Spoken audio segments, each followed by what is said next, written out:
What is going on, dudes? My name is 13, and welcome back to what is likely the final episode of Pokemon Sword and Shield. So, I'm going to be toned down a lot more in this episode, because even though I'm not recording this late, I just have to. Let's just go with that.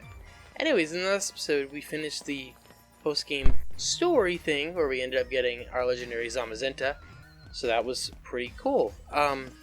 Yeah, I think in this episode, the only thing left we can do is, like, the Battle Tower, and I think it's in the same place we get the specific Pokemon that I need to evolve to complete my Pokedex. So, let's go over the squad here real quick. We have the Championship Squad: Edelgard the Eldegoss, Charlotte the Corviknight, Blue the Galarian Rapidash, Angelica the Dreadnought, Amethyst the Toxtricity, and then Nate the Cinder Ace. So, pretty cool stuff. I think we're supposed to be here. I think that's what our mother said when I was back there in the last episode. So I'm going to have to double check. I would imagine it's probably where what's-his-name's thing is. I also don't know why I decided to come all the way this way. No, I meant the wrong... Oh, wait. I would like to go to the Battle Tower. Where is the Battle Tower? Is that Rose Tower? Yeah. It is Rose Tower. I was right. Cool. Sweet. Well, I guess I'm a bit anxious to check it out and see what's up with all this, because this is... it is an intimidating looking tower. I wish I could get a better view of it. But we'll just quick go on in. See what happens here. Oh! Hello. Electric memory on. This will help save on the electric bill. Guess it doesn't work until Type Null evolves. Drat. Oh, Champion Olivia, probably goes without saying at this point. Congratulations on your victory. Commemorate your achievements and present you with this rare Pokemon, Type Null. Sweet. Yes.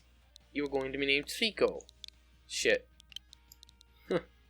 Was it? I think it was IBLAL. I had one. I used it in one of the playthroughs, so. Well, I actually meant sent one of my Pokemon, and these two. We get all the drives. Once Type Null evolves, this type will change depending on which memory you have it hold. Indeed. Okay, it's as simple as that. I expected there to be like a whole rigmarole here when I got here, so I didn't do it off screen. Keep battling steadily, raise my rank. Okay, does this book say anything? I can't even stop to actually click on it, but you know. Isn't there supposed to be something in Hammerlock? Because there's like a person in the Hammerlock Pokemon Center that lets you buy stuff with battle points. I don't know. Stream Rack can battle against trainers all over the world. That's why you should learn every possible way to battle a Battle Tower. Yeah, it's supposed to be like a Wi-Fi battling for dummies sort of thing. Not like as a like people who are stupid, as in like a those whole book series like How to Do Something for Dummies. Just people who don't understand, Leon transformed from Rose Tower to the Battle Tower when he became its owner. He's no longer the champion. He wants to make everyone strong.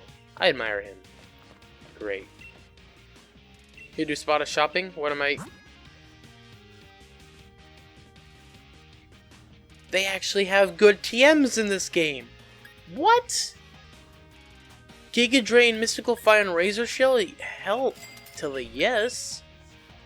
Gimme. The rest of them are kind of mediocre. Trick Room is interesting, though. I'll buy Trick Room, because it could be useful. I'll probably buy all of them at some point. But, I have enough.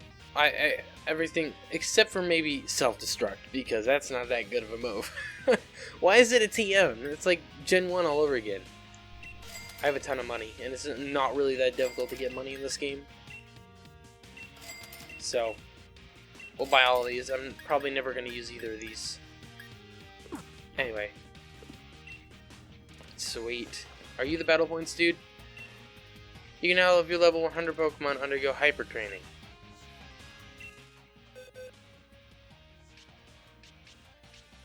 What is hyper training? Is that the thing that lets you up your EVs? Not EVs, excuse me. IVs.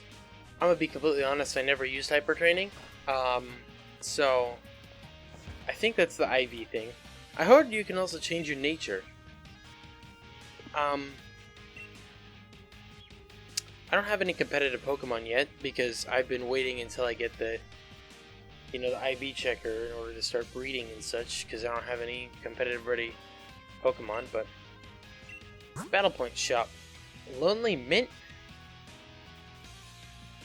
When a Pokemon smells this mint, its attack will grow more easily, but its defense more slowly. Interesting. What do you sell? An ability capsule, bottle cap. I have like 3 of these. Yeah, it says it at the bottom. Choice band, I already have one. Power has it. Specs, scarf, assault vest, life orb, red card, eject button, eject pack. Some pretty good items. Want to battle? Like the battle format, the Pokemon you like take part.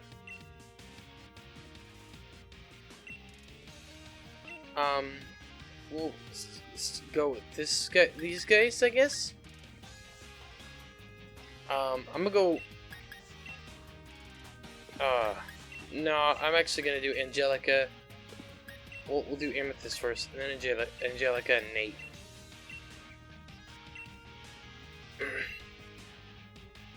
I wonder, is it gonna be like flat battles, level 50? I don't know how this is all gonna go. I never really did the battle maze zone or anything like that in X and Y either, except to just get battle points. But deep breath in, deep breath out. No way, I'm still not ready for this.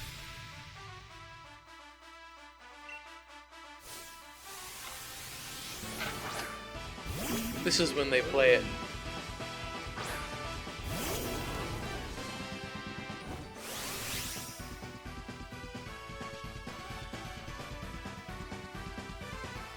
This is the song made by Toby Fox.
There he is.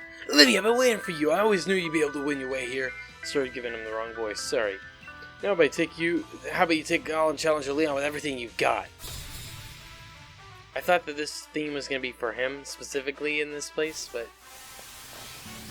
yeah. Anyway, he's going to lead out with an Inteleon. Alright, it's a good thing I'm leading out with Amethyst then.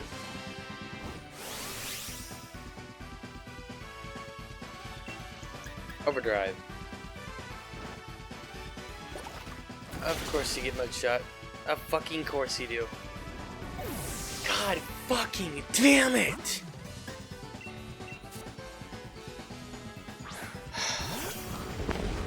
I hate this shit. I really, really do.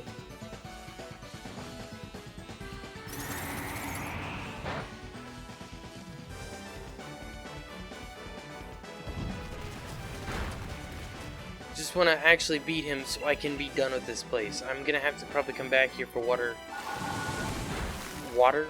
I read Water Pledge and I started thinking that, but for battle points later. Oh my fucking Christ. You have got to be kidding me.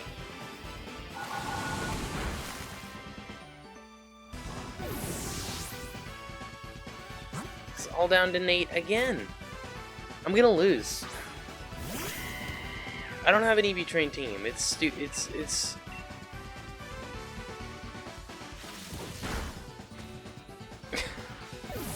I don't know, man. Also, those mints. Oh, it's just the starters. The mints are how you change, your nature. So.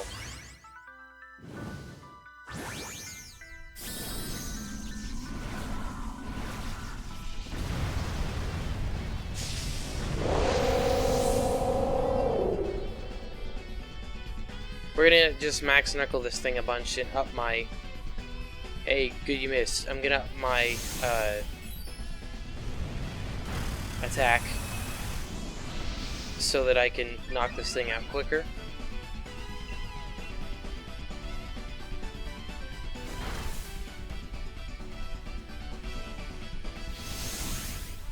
Because I will be able to one-shot the Rillaboom.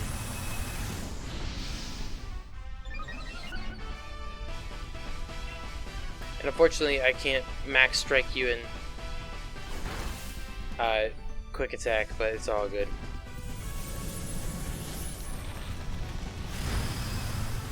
Any of my attacks would have taken it out at that point. And I will be able to one-shot the Rillaboom. It's not a Rillaboom. Why? What? Why would it not be Rillaboom? I think Pyro Ball's still my best move here. He's gonna Dynamax. I'm gonna lose.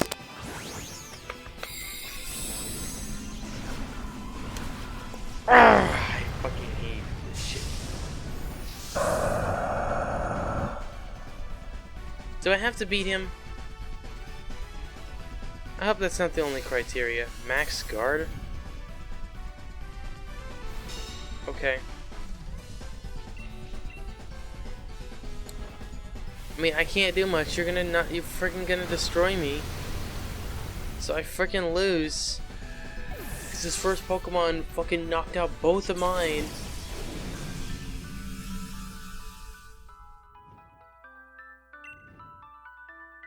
Is that all I can do? No! In our final match, I had 6 Pokemon!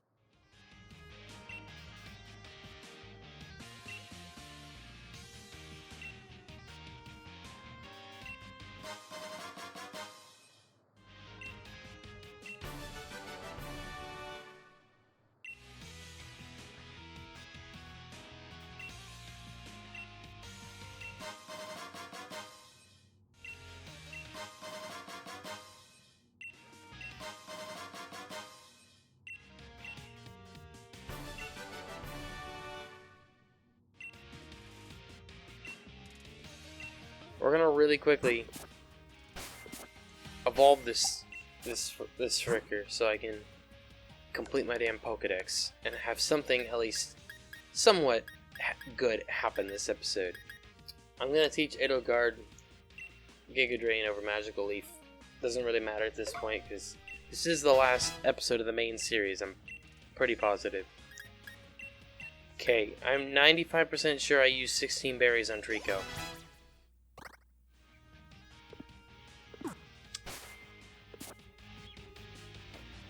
Excuse me? I realized I just miscounted. I only gave him 16. Or 13, excuse me.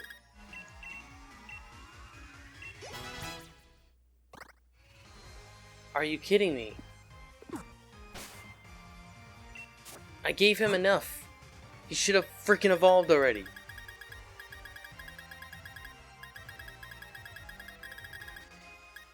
This is so fucking stupid. I fucking hate this shit. Where the fuck has my Soothe Bell? Excuse me, where the hell is my Soothe Bell?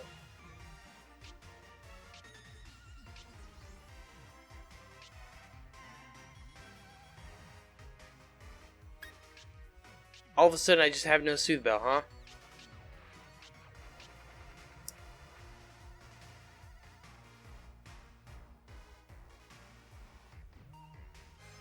Yeah, high friendship, is it...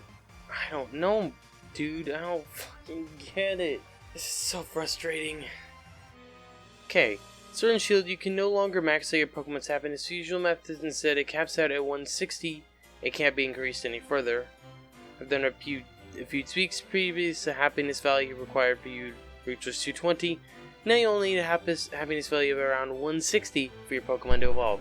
And I used 16 berries, and then it got X. Oh my gosh. It's in the range. It seems like you're pretty good friends. Still, I bet you could become even closer. Which means it's between 150 and 199.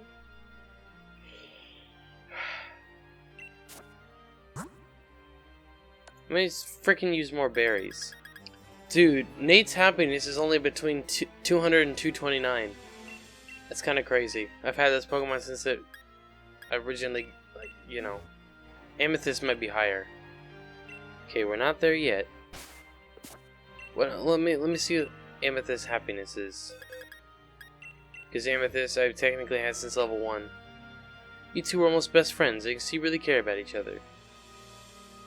Yeah, we're nearly there. So I don't understand how I gave it 6 berries, yet it didn't get over 200, when at the very minimum before all that it was at 150. See, that's the shit I don't understand in this new bullshit. I don't have my goddamn Soothe Bell either. Thank you! Yes! Glad you're evolving, Trico.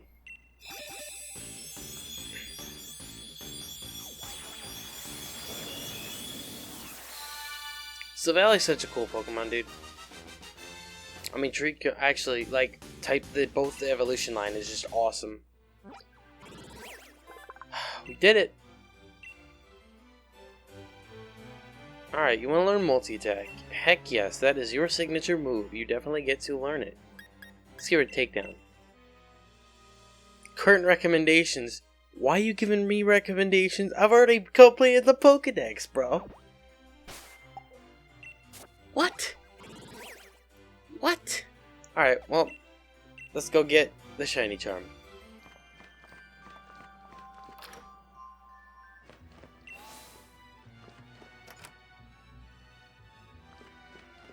Yo, dude. Amazing! You actually completed your Pokedex. Congratulations, this is truly an amazing feat. You deserve a special certificate to commemorate the champion achievement. I'll take a little screen cap of that. Why not? We hereby certify your achievement as completed the dex. May this great accomplishment be celebrated by all. One step there, let me add a little something special to your elite card too. There we go. I don't know what it is, but Pokedex completion mark has been added to your elite card. This is a little gift from me simply because you made me so happy. That improves our shiny chances drastically. So, hope your love for Pokemon does never fade. Oh, well, let's hope.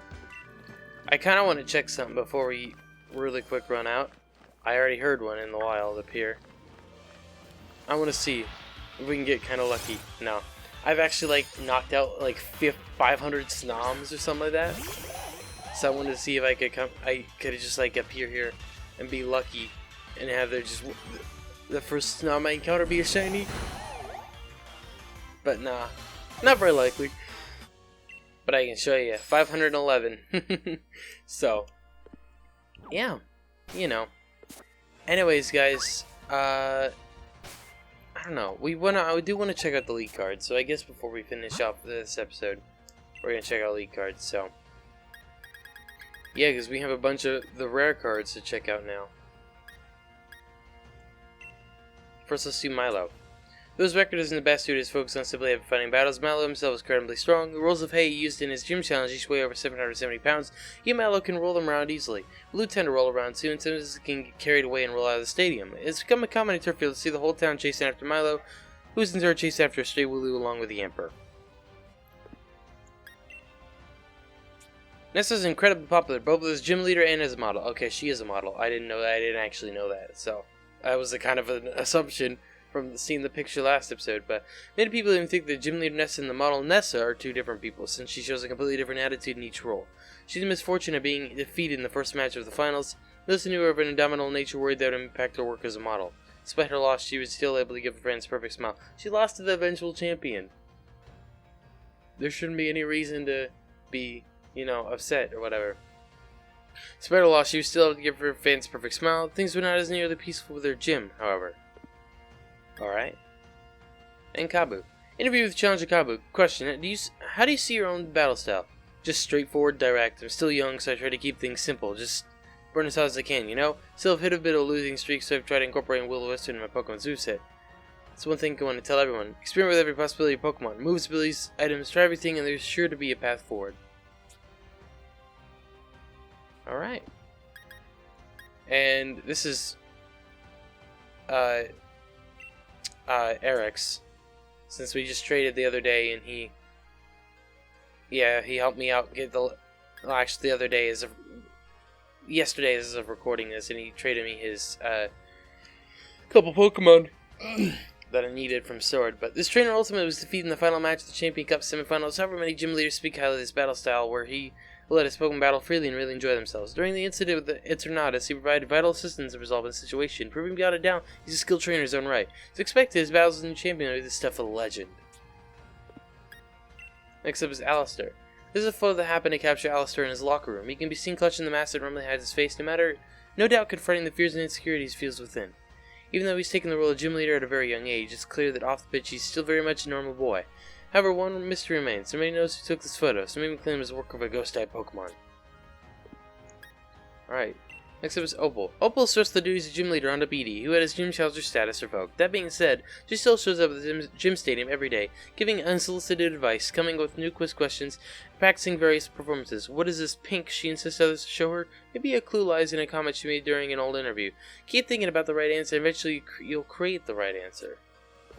Okay? Melanie. So that is Gordy, I believe, right? That is the Rock-type gym leader from... He's actually in Sword. Because Alistair and Melanie are replaced by whatever the fighting girl's name is. I've seen pictures of her, but I don't know her name. And then Gordy. So, yeah. Melanie wanted Gordy to take over as the gym leader of Searchester, while Gordy wanted to dedicate himself to Rock-type Pokemon. The Pokemon battle between the two ended up dividing the whole town. Ever since the day, Melanie and Gordy hardly ever see each other. That being said, Melanie supposedly managed to become the first member of Gordy's fan club. Gordy seems to have a complicated expression in their photo together, but then again, that may be just one's own imagination. So is that her son? I guess that's what she meant. Okay. Oh, whoa! It's Piers as a gym challenger. Here's some words from Piers when he first became the gym leader of Spikemuth. Other name is Piers. It's too bad we can't Dynamax Pokemon Spikemuth, but you could say we have more authentic style of Pokemon battles, and I plan on showing that off. Well, I have a younger sister, and she's got way more talent than me, but until she's old enough to become a gym leader, I'll keep rocking my crew and make sure Spikemuth stays lively. Alright. Raihan, look at that. Raihan started taking selfies so as to never forget the pain of his defeats, but more recently he's been taking photos showing off his training routine, his fashion choices, and the like, causing some fans to leave harsh comments whenever he loses to Leon. It's true that Raihan is on a 10-0 losing streak against Leon, but other Pokemon trainers managed to knock out as many Leon's Pokemon as Raihan has. Raihan no doubt looks forward to taking a selfie after finally defeating Leon. And then finally, Beatty. He was appointed as by the former gym leader Opal to become the new gym leader of Ball and Laya Stadium. The general consensus is that Opal's harsh training has in fact mellowed him out. Though he himself has never confirmed nor denied this, it should be noted that he no longer refuses to give autographs. Additionally, it seems his skills as Pokemon trainer have also increased rather dramatically. Recently, his intrusion during the finals of the Champion Cup has gained popularity, and fans wish to see that kind of performance again. Beatty himself is not sure how to react. Interesting. Leon's dream, even though he was still the champion, was to make Galarian trainers the strongest trainers in the world. In order to fulfill that dream, he has rebuilt Rose Tower into the Battle Tower, a facility dedicated to Pokemon battles. People say he seems even more lively now than he was as champion. Leon has also commented that another reason he likes the tower so much is because it's impossible to get lost inside. Leon's biggest problem now is apparently coming up with a new signature catchphrase to replace "Let's have a champion time!" And I believe that I need to... we can go do something... Spikemuth? I'll have to check that out. No Sneasels. Sneasels are like the most irritating goddamn thing in the game. Almost. Anyways, I want to... Actually, thinking about it, I do want to go check this out, because I want this to be the last episode. Oh, I can't friggin' fly to Spike Myth, right. I'm sitting there, I'm like, why can't I fly here? It's stupid that I can't fly to Spike Myth still. No matter. There's Marty just sitting there. We're gonna go talk to her. Liv, you look a little more champion-like, huh? Only a little, though. What you got, Knat? Exactly as you think. I look good wicked as a gym leader, right? Want to show everyone that even can't down and Mexican Celia's other tactics, have a lot of fun. Come on, Chip, how about an exhibition match? Of course. Look at the wrong idea. I ain't using me for... This ain't you using me for training. I'm using you for training. Got it? Yeah. I didn't... Yeah. It's all good. Let's do it. Leading out with a live bar.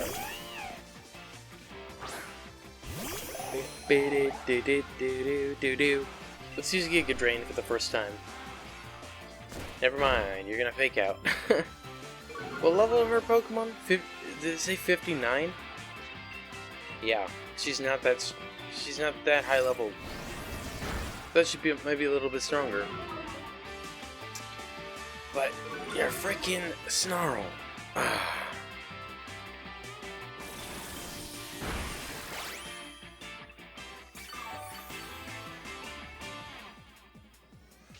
Okay, I'm gonna just go for Leaf Storm.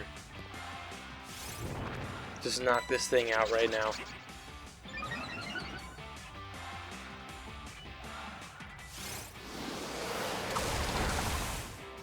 Peace.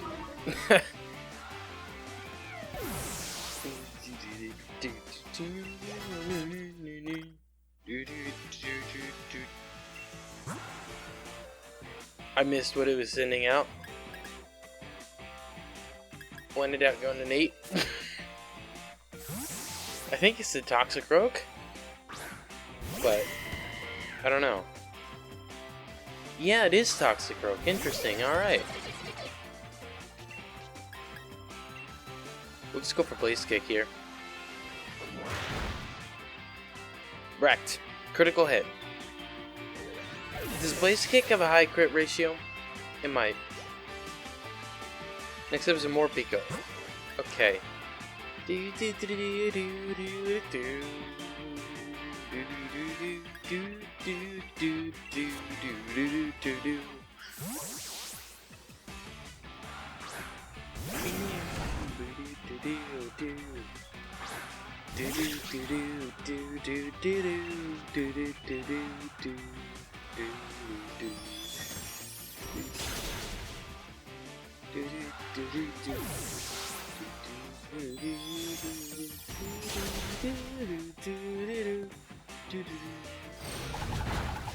Ooh, that did a lot of damage.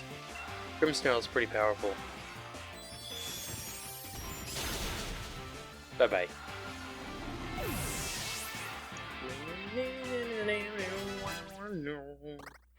Alright, Angelica wants to learn Head Smash? Interesting. I don't want that because you don't have Reckless. Or not Reckless, but... What is the other one? Rockhead. And we'll just go for one more Dazzling Gleam and finish off this fight.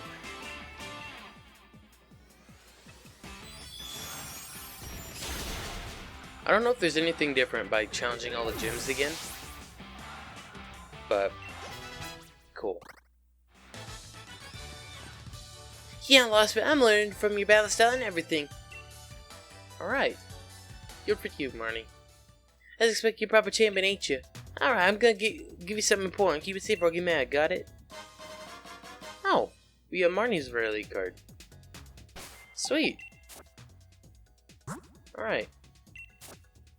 Let's check it out. Interesting outfit. I guess that's our gym leader outfit. She was appointed as new gym leader Spike Myth by her other peers. Peers caught Morpeko and gave it to her when she was 5. She still finds herself at the mercy of Morpeko's smooth swings even now. Local dialect of Spike Myth has a distinct kick to it. Many of Marnie's fans have started mimicking her. Marnie won't change her expression even when she gets angry, but once something sets her off, she stays angry for a long time. So she's kind of like her Morpeko then. Alright everybody, well that's where I'm going to be ending this series, I believe. There's not much else for me to do. So there were a lot of things that these games did well, I'm gonna stay out here because the music I hear is a little quieter. But there's a lot of things these games did well, and a lot of things that were so unbelievably stupid. The wild area stuff was cool for the most part. On the completionist video, he said something that really resonated, because it was like, yeah, that's exactly what this is. That this felt like a 3DS title that was getting like an in-depth 3DS title that got ported to Switch last moment. Because that's what it feels like. Because again, their excuses for cutting out all of the Pokemon, all 490 old Pokemon, is pretty bullshit. It's a little less than that, because there is like an extra 20 Pokemon that can come in that are not in the decks, which is like includes all the Unovan legendaries, which I also find kind of strange, because I love Unova. Unova is one of my favorite regions. But why Unova? There were a ton of Unovan Pokemon. Like, I think Unova, out of every region, had the least number of Pokemon from the generations scrapped, you know? I saw this chart that listed all of the Pokemon, and there was red for if they were gone, and then green if they were in the games. And I believe that Unova or Sinnoh had the highest percentage of Pokemon that were actually in these games. And it's kind of strange to me, because, I don't know, I feel like Black and White are some of the least liked games out of all of them, which they're actually like my favorites, because how they broke the mold. And that was one of the things coming into this game. The story in this game was worse than Ultra Sun, Ultra Moon. I do have to say that. There was no actual evil team. There was really nothing. All of a sudden, like, the main bad guy's actual, like, reasoning or whatever isn't explained ever, and everything just comes to a head immediately all at once. We learn of Rose's, how this is a big deal to Rose, and why it's a big, like, it's going to be 1,000 years in the future, and it's like, well, why is it such a big deal right this moment that you have to cancel literally everything in order to do it? They don't explain his motives for why everything has to happen as it's happening, and there's no actual bad guy. There's no point to the story. You're just someone who immediately goes on an adventure, and you don't necessarily have to do anything. You have to clean up this overzealous guy's, like, mess, and he's apparently this brilliant dude. He owns, like, the entire region and shit, which is what makes him the bad guy. But, like, he overreacts to this stuff, and obviously this guy is smarter than that. There was, like, differences. Just the story was bad. It really was bad, because in Ultra Sun, Ultra Moon, there was an actual, you know, clear bad team, which was actually, like, there's technically two, because one of them you believe is good up until a certain point, and then you realize, oh wait, they're actually pretty bad. Even though the story for those games was better in Sun and Moon. Ultra Sun, Ultra Moon. That's what I'm saying. Like, if the story's worse than in Ultra Sun, Ultra Moon, it's a bad story. It's really bad. They did not take advantage of all of the hardware capabilities available to them on these games, because it kind of feels like they only started working on this a year ago. It's not that they made, like, Let's Go in order to be just like a stopgap, just to put something else out while they're working on the other thing. It feels like that they started this late, and they had to just rush it along, because there's a lot missing from this. Like, the fact that they reused all the models, one of the reasons that they gave for that they weren't gonna they were getting rid of the national decks was because of the just because of how many models there were, and that they had, like, a lack of manpower, and they wanted to personalize the animations.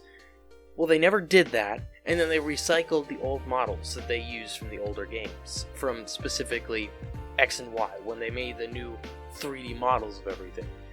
And that's lazy. It's lazy, and it's bullshit, and it's something that I really, really, really despise. The Switch has a lot more power available to it.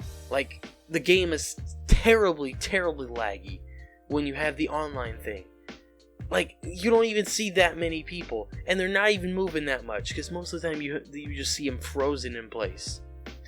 I mean, there's a lot of the graphics do look good. Like, there are some places it looks really, really nice and really pretty, and the art style, for the most part, in these games is not bad at all. They just did not take advantage of the hardware available to them on the Switch. They did not use all of it, because you have games like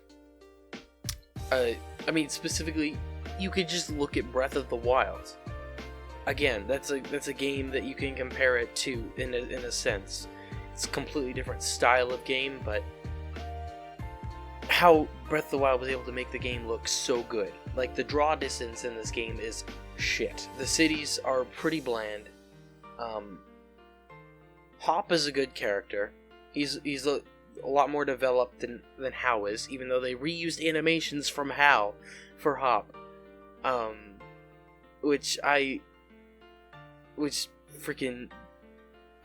I learned that really upset me, because you can't even animate one of the main characters, give him his own animations. You had to reuse all of those too. The decks didn't need to be cut down. There was way too many Pokemon cut out. I don't really care if you wanted to, quote unquote rebalance competitive. I didn't want that. Like, you kept in so many Pokemon that were so irritating to deal with in competitive. Like fucking Toxapex. I hate that Pokemon. I hate it and Pyukumuku. When I had to fight that Pyukumuku in the battle tower, I hated that. That was awful. That was so frustrating. Like, the thing is, the Pokemon community itself, we created Smogon for the reason we created our own balance to competitive play. That's what we did. And, that's why that exists to begin with. I'm actually changing my team name for League, because I'm planning on getting back into League play again. But I had to change. I'm changing my team name. I don't have to, but I want to, because Nidoking is no longer in these games. It's not in these. But I can really hope that, since they have all of these models, again, since they ported all of the old Pokemon models to this game, they have all of the old models. They made them super high res and then scaled them down for the 3DS games. So they could literally port those 470 something that they cut out and left out. They can put them in the game. Like, those sort of things, again, like, those sort of excuses were dumb. And I was very upset. Originally, when the whole there was no National Dex thing came in, I thought that meant, oh, it's going to be like Sun and Moon, where you can still get every single Pokemon, but there's only a certain number in the Dex you have to catch to complete the Dex. No, that's not what I meant. That's what they should have done, though, for what they did for Sun and Moon, where, you had a certain 380 somethings to complete the Dex, and then there's obviously the 721 total. And no, it's a little less than that, or excuse me, a little more than that. It's like 810 going into this, and somehow I also completely blanked about Dynamaxing. Dynamaxing sucks. You Dynamax Pokemon for 3 turns, it just gets more HP. The moves, they get set to certain base powers, but it's not that great. Z moves and Megas were so much freaking cooler, and they could have added Dynamaxing as well as keeping Z moves and Mega Evolutions, because Z moves and Mega Evolutions are some of the coolest freaking things they've done in Pokemon. And that is actually one of the things now, after completing the game, that is really irritating to me. I wasn't thinking about it then because I was being quiet and I wasn't talking very much at all to begin with. But thinking back on it after editing this video, it's like, not having Mega Evolutions or Z moves is really just dumb. And that is one of the things that irritates me the most. So, there was a lot of shit that was bad about these games, but it was nice to have a new experience in Pokemon for the first time in like 3 years. 4 years, excuse me. I'm gonna say 3 years, because Ultra Sun, Ultra Moon was a worse rehash of the original games of Sun and Moon, and those games super disappointed me. Now this was a lot more. It was a lot more interesting than I expected it to be. For the most part, it's not bad. It's a Pokemon game. That's how you could describe it. It's literally a Pokemon game. There's nothing that's ever, for me, I don't think that they're ever gonna make anything that's as good as Black and White. There's always a lot of me that wants to compare the Pokemon games to Black and White, because those are my all-time favorite Pokemon games, because I love how they changed it. They made everything. I loved how they locked it. You can only use Unova Pokemon. There's a button that introduced a ton of new Pokemon. I love the region and all the music specifically in that game, and then the story is the best that has ever been in a Pokemon game. And because I love that sort of just how the entire story is. It's this dark, you have this dark brooding character, Anne, who's one of the best written characters in the entirety of Pokemon, and how Getsus is, how Getsus literally brainwashed him, and Anne learns that, not everyone is bad, because your Pokemon tell him that you're not bad, and that there's more than Getsus is telling him, and all that shit. And I love those games. And story-wise, I don't think there's ever going to be a Pokemon game that comes anywhere close. But the story in this game, as I mentioned, not good. They did not take advantage of the hardware. With the draw distance and some of the textures are really terrible. So, for the most part, the animations look good. The Pokemon look good. There's a lot of other interesting things, including like Alcremie. The way that Alcremie is, you can get your different forms of Alcremie. I like that. That's a very cool thing. And aside from that, there's not much else I can say about these games, because it was a Pokemon game. It was enjoyable for the most part. Honestly, I did like it for the most part. And it was nice to get to explore something completely brand new that I had not ever explored before. So I think overall this game, I'm gonna give it, like, if I have to rate it, I'm gonna give it like a 7 out of 10. So not bad, definitely not the best, but for the most part I enjoyed it for what it was. And yeah, so I really enjoyed the series. If you did like Speciated, I'm gonna be making a video soon asking what the next one to be going along with 3 houses will be, because I have a couple different Pokemon series, 2 different Nuzlockes that I'm thinking about starting, and then possibly maybe as one of 2 Zelda games. So I'll make a video about that. But thank you all so much for watching. I really do hope you all enjoyed. If you did like Speciated, make sure to subscribe for more, and I will talk to you all later.